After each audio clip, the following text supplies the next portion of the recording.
Assalamualaikum warahmatullahi wabarakatuh. I am sharing my Revat story with UCTV. I want to thank you guys for your support. It's been amazing. Jazakallah khair since the post went viral.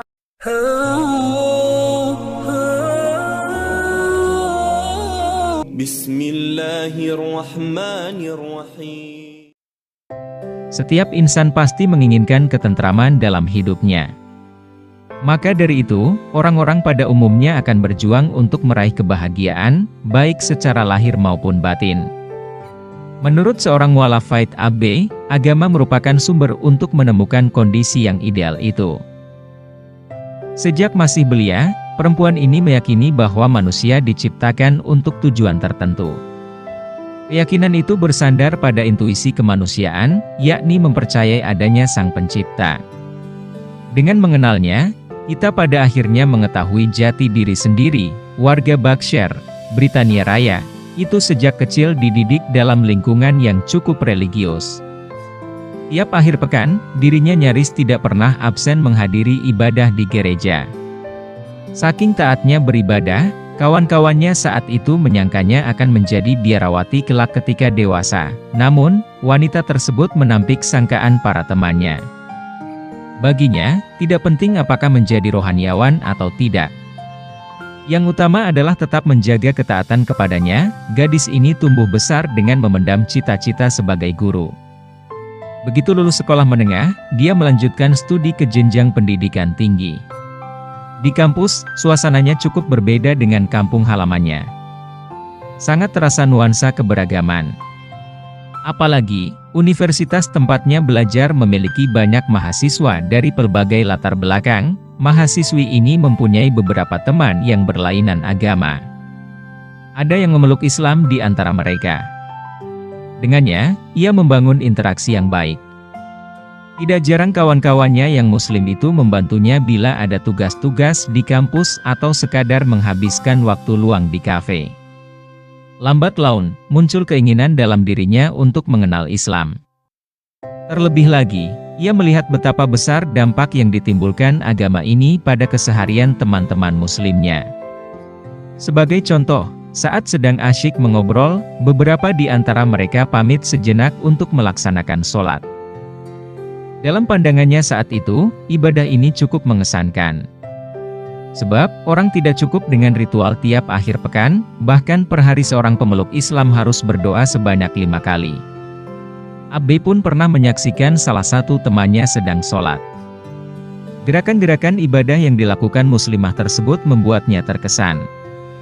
Karena penasaran, ia pada suatu hari meminta teman muslimnya untuk menerangkan tentang Islam. Yang diketahuinya hingga saat itu ialah bahwa agama ini dipeluk lebih dari 1 miliar orang di seluruh dunia. Dan, kebanyakan umat Islam adalah bangsa-bangsa di Asia dan Afrika. Karena itu, ada saja orang Eropa yang menyamakan muslimin sebagai Timur. Temannya itu sangat antusias menjawab pertanyaan-pertanyaan AB mengenai Islam. Diskusi ringan pun berlangsung beberapa jam. Darinya, ia mendapatkan pengetahuan bahwa agama ini memiliki dasar pada Al-Quran dan hadis. Yang pertama merupakan kitab yang suci karena diyakini sebagai firman ilahi. Adapun yang kedua merujuk pada ucapan atau tindakan Nabi Muhammad, sosok pembawa risalah agama tersebut. AB lalu dipinjamkan terjemahan Al-Quran dan beberapa buku kisah-kisah Islam. Tiap ada waktu senggang, ia pun membaca-baca semua itu. Dari sana, yang membuatnya terkesima ialah cerita-cerita tentang keteladanan Nabi Muhammad. Sejarah Nabi Muhammad SAW sama sekali berbeda dari yang dituduhkan melalui stigma-stigma. Justru, ajaran yang dibawanya membawa perubahan fundamental yang positif. Dalam kehidupan sehari-hari pun, karakter sang Nabi menunjukkan suri teladan universal. Misalnya, berbuat baik bahkan kepada mereka yang telah menyakiti. Kepada kawan muslimnya, AB mengaku tertarik untuk mengenal Islam lebih dalam. Kali ini, dia dipinjamkan buku tentang ketuhanan dalam Islam. Berhari-hari ia menyelami bacaan tersebut, satu hal yang membuatnya terpana ialah konsep tauhid. Menurut ajaran agama ini, Tuhan ialah Allah, Zat yang Maha Esa. Dia tidak beranak, dan tidak pula diperanakkan. Ia waktu itu kaget, ternyata teologi dalam Islam sangat sederhana dan masuk akal. Sejak saat itu, Abe tidak hanya terpanggil untuk mengenal Islam. Ia bahkan ingin menjadi seorang pemeluk agama ini. Kawannya berkata bahwa panggilan hati itu adalah hidayah. Allah telah memilihnya untuk berada di jalannya, beriman kepadanya. Pada 2012, keputusannya sudah bulat untuk memeluk Islam. Di sebuah masjid di Inggris, dia pun mengucapkan 2 kalimat syahadat. Persaksian ini dilakukannya dengan bimbingan seorang imam setempat serta di hadapan sejumlah jamaah. Resmi sudah Abe menjadi seorang muslimah. Mengenang momen tersebut, ia merasa saat itu dirinya seperti terlahir kembali. Perasaan bahagia menyelimutinya. Dengan berislam, hatinya menjadi lebih tenteram. Perempuan ini lalu memilih nama baru yang menandakan keislamannya, Faith. Nama itu mengambil makna dari arti kata iman dalam bahasa Arab. Kepada jurnalis Metro, Co. UK, Faith Abe menuturkan momen terbaik yang dialaminya sejak menjadi mualaf. Saat-saat itu adalah ketika dia kembali menyambung silaturahim dengan ayahnya. Ya, begitu mengetahui kabar keislamannya, sang ayah seperti menghukumnya.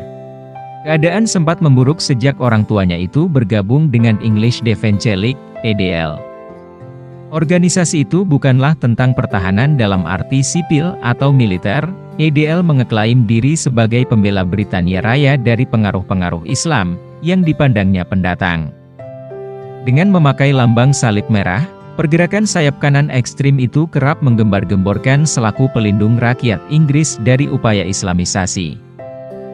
Dia mengirimi saya pesan di tengah malam menanyakan pertanyaan, seperti, apa yang terjadi di Suriah atau Afghanistan? Yang jelas, ia menyindir orang-orang Muslim pada umumnya atau mungkin saya sendiri, kata Faith Abe, dan kemudian saya menyadari dia sudah terlalu jauh terlibat dengan EDL. Pernah dia bermasalah dengan polisi untuk berbagai insiden terkait EDL, sambungnya. Tentu saja, Faith bersedih hati begitu mendapatkan kabar bahwa ayahnya telah menjadi aktivis EDL. 5 tahun lamanya perempuan ini tidak bisa menghubungi sang ayah. Pernah suatu kali ia mengunjungi rumah, tetapi yang didapat hanya respons dingin. Keajaiban terjadi pada tahun 2021 lalu. Suatu hari, Faith mendapati panggilan suara di ponselnya. Dan, itu membuatnya gembira karena ternyata sambungan telepon itu dari ayahnya. Keduanya lalu berbicara melalui telepon. Ayahnya kemudian mengajaknya untuk makan siang bersama. Faith menyarankannya untuk memilih sebuah kafe di London yang menjual sajian khas Turki. Tidak disampaikannya secara gamblang bahwa alasannya adalah di sana ada makanan halal. Bagaimanapun, ayahnya tidak keberatan, maka terjadilah pertemuan bapak anak itu. Keduanya yang telah berjarak sekian tahun kini kembali bertegur sapa dalam suasana hangat dan ramah. Yang sangat membahagiakan Faith, ayahnya sudah berubah. Lelaki itu tidak lagi memandang sempit agama Islam dan orang-orang Muslim. Ayahnya juga menuturkan pengalamannya bersosialisasi dengan orang-orang Islam. Maka, ia pun menyadari betapa mereka ternyata menjadi yang paling baik kepadanya, murah hati dan pemaaf. Kesalehan yang ditunjukkan orang-orang baik itu mengisyaratkan bahwa Islam mengajarkan cinta kasih, bukan kebencian. Akhirnya, ayah saya sadar tentang keyakinan ekstrim yang diakini EDL tentang Muslim. Ya, stigma-stigma anti-Islam itu sesungguhnya tidak benar, katanya. Momen ketika Abe memeluk ayahnya dan makan siang bersama lalu diunggah dalam akun Facebook pribadinya. Tak disangka, berbagai respons positif muncul di media sosial itu. Seorang follower menulis komentar, kisah ini sangat indah untuk didengar. Semoga Allah membimbingnya dan melindungimu selalu. Ada pula yang berkomentar, ceritamu sangat menyentuh hatiku.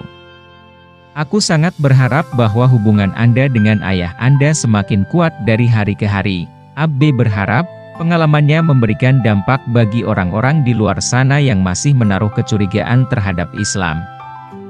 Ia sendiri berjanji untuk lebih mencintai ayahnya. Saya mendapat pesan dari komentar-komentar orang-orang di akun media sosialnya. Harapannya, keluarga kami bisa terus menjaga toleransi, ujarnya. Ini, Faith Abbe telah menikah. Perempuan ini merupakan ibu dari 3 anak. Salah satu impian yang hendak diwujudkannya ialah menjadikan putri-putrinya sebagai penghafal Al-Quran.